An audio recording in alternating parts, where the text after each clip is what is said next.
issue of representation and religious beliefs differences. Now, Cheflon, I highlighted in my letter to the opposition leader and the members of the strategy committee my fundamental reason for disagreeing with the policy that was laid down.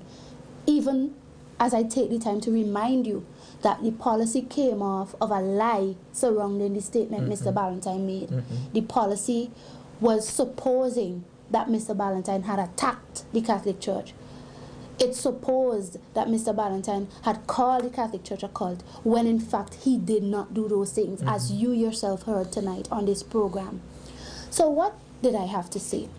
I want to tell you, my dear people, that when you look at the Constitution of St. Vincent and the Grenadines, in Chapter 1, Fundamental Rights and Freedoms, it starts off by saying this, and I quote, "Where every person in St. Vincent is entitled to the fundamental rights and freedoms, that is to say, the right, whatever his race, place of origin, political opinions, color, creed, or sex, but subject to the respect for the rights and freedoms of others and for the public interest, to each and all of the following, namely." This first part in our Constitution is about to list the fundamental rights and freedoms which we are guaranteed under our Constitution, the highest law of the land.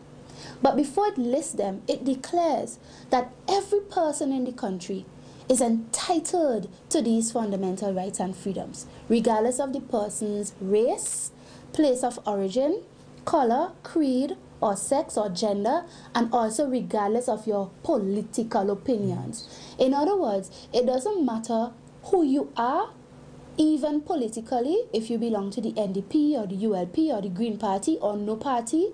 It doesn't matter if you belong to a party, you are still entitled to the following fundamental rights and freedoms. And we want to zoom in on the protection of freedom of conscience right. It is Section 9 of the Constitution of St. Vincent and the Grenadines, and I want Cheflon Ballantyne to read for us what Section 9, subsection 1 has to say. Section 9, subsection 1, Constitution of St. Vincent and the Grenadines. Except with his own consent, a person shall not be hindered in the enjoyment of his freedom of conscience, including freedom of thought and of religion, freedom to change his religion or belief, and freedom either alone or in community with others, and both in public and in private, to manifest and propagate his religion or belief in worship, teaching, practice, and observance. Thank you, Brother Cheflon. What are we seeing here? The Constitution plainly tells us that every person in the country, regardless of their race, origin, political opinions, is guaranteed the protection of freedom of conscience. And in the protection of freedom of conscience right, the Constitution explains what it is to have your freedom of conscience protected. It plainly states that nobody should be hindered, okay, in the enjoyment of his freedom of conscience. And it explains what this freedom of conscience is. Nobody should be hindered in the enjoyment of their freedom of thought and of religion, their freedom to change their religion if they want to, or belief, their freedom either alone or in community with others, freedom both in public and in private to manifest and propagate his religion or belief in worship, teaching, practice, and observance. So what we're saying here is not only are you free to believe your religion under the Constitution, but you're also free to practice it, and the practice of it also involves public and private manifestation and propagation of your religion. In other words, you're also free to teach your religion and spread it in public. And this goes for political persons as well. As a political person, you are free to propagate your religion. Now, in our country, we have different kinds of religions. And we have religions that teach different things from each other. And in their teachings, they are critical of each other. A typical example, the issue of the Sabbath question. You have Sunday keepers saying, Sunday is the Sabbath, Sunday is the day to be kept for worship. On the other hand, you have Seventh-day Adventists saying Saturday is the seventh-day Sabbath. That is the day we're supposed to go. Each one is a criticism of the other. And it doesn't matter if you're a political person, if that is your belief and your conviction under your conscience to preach that, you are free to do so under the Constitution. Yes. And the point I was making, Brother Shefflon, is that the policy that Mr. Eustace was now dictating, saying that a candidate or a potential candidate should not make any statements that are adverse to any religion in public, I was saying that policy is against the constitutionally protected freedom of conscience of the candidate or potential candidate. Especially, Anicia. Yes. Especially coming from a mass political party that is rallying the people to put them into government, to be the guardians of this constitution. And of the people's rights and freedoms protected there. Yes. Because I'm saying, when the Seventh-day Adventist is preaching Saturday is the Sabbath to be kept and so on, which he's free to do under the Constitution, and that's his belief, he's free to preach it in public as well under the Constitution, the Sunday keeper might think that that is adverse to him. He might find, well, that is criticizing him. Because he doesn't believe it. Because he doesn't believe it. But the Sunday keeper too is free to preach, well, no, Sunday is the Sabbath. That is his freedom. The point is, none of them should be hindered in the practicing of their religion and the preaching of what they believe.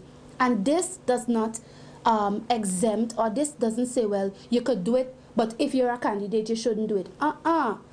No political party and no government should want to have a policy that is against the constitutional rights and freedoms of the people. And that is the fundamental point that I was making in my letter.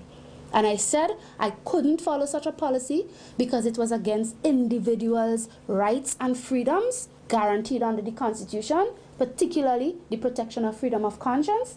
And because I said I couldn't follow it, I disagreed with it, and I would not follow it because it was against the highest law of the land, I was fired. I was fired, I was called rude, disrespectful, etc. But all I did was stand up and say that the policy you are laying down, not only is it based on a lie, because Shefflon Ballantyne never attacked the Catholic Church, never called the Catholic Church a cult, but it is also a policy that is unconstitutional according to the Constitution of St. Vincent and the Grenadines, Section 9, subsection 1 thereof. Now in future, we'll explain further the issue of the unconstitutionality of that policy that was laid down. However, for the next 7 minutes or so that we have, Shefflon, I want us to talk about the issue of representation and religious beliefs differences. Because what the argument that was being made is that as a candidate or a potential candidate in your case, you can't represent people and you can't get votes if you're going to disagree with them religiously. What really is the issue here? Does the difference in your religious opinion, has that hindered you? I knew you were working on the ground before. Has that hindered you in your relationship with the people? It never did. Talk a bit about that. Did. Because the fact of the matter is, when a person wants to go and represent the people, he does not intend to go to represent a sector or a religious group from among the people. In our work that we've been engaged in, we've done food baskets, for instance. Yes, and you'll see some of the pictures. Yeah, a simple thing as that. We never subject the people to a test, a religious test, in determining who should get and who shouldn't get. Talk a bit more about that. When you say you've done food baskets, what did you do? What did you do?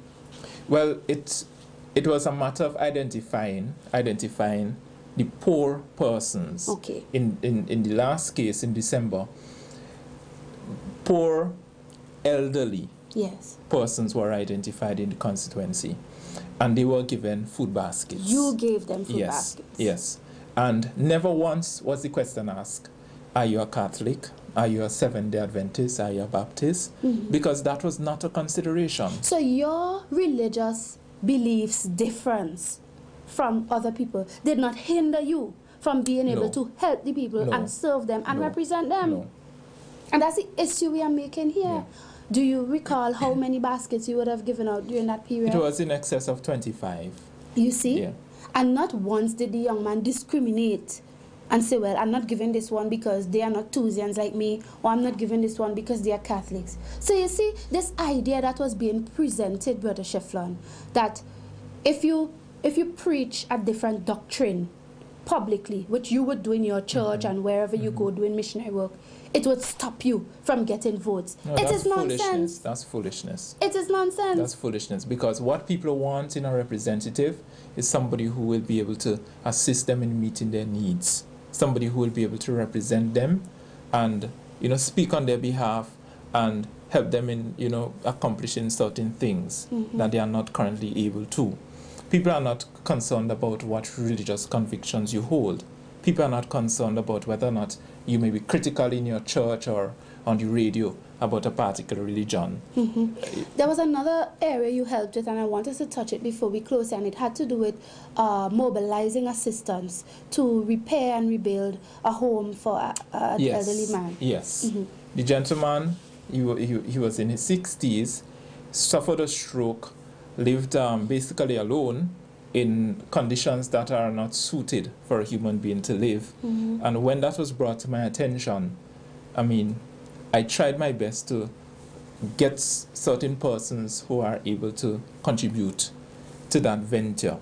Question again wasn't asked as to their political affiliation Or religious affiliation. It was a matter of getting help for this elderly man. He was not getting any contribution from the government in the form of public assistance or NIS or anything like that.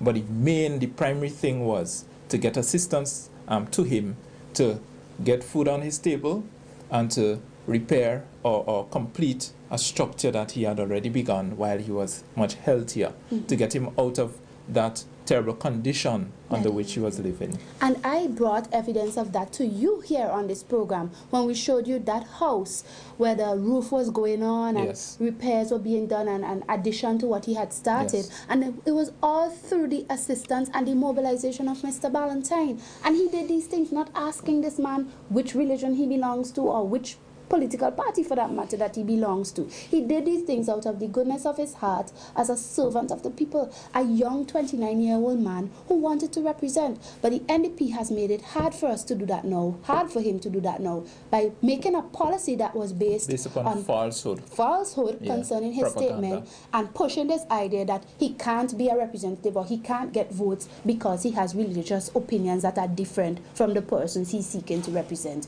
These things ought not to be so, my dear people, and we have shown you some facts already, and we will come again and we will show you more facts surrounding this controversy and explain the truth to you, because we want to be accountable to you, because that is a part of serving the people, being accountable to you, the people who have questions in your minds about what exactly has happened. Shefflon, your last words. Well, my last words are to those persons who would have supported me, supported my bid to be representative for North Windward. I want to express thanks for the confidence that you showed.